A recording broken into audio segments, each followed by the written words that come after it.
Потом кеттік. Айтпақшы, осы жоба барысында маған мынандай бір ой келді.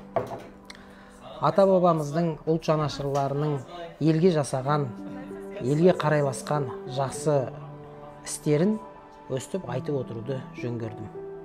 Жалпы қарайласу деген қазақтың қанына сіңген бір жақсы салт дәстүр. Оны асыл дінімізде де жақындар бір-бірлеріне қарайласыңдар деп ескертеді.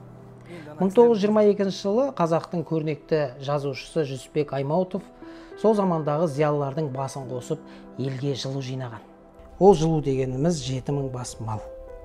Оның ішінде 2,5 мыңнан асасы сиыр, 1,5 жылқы, 200-дей қой.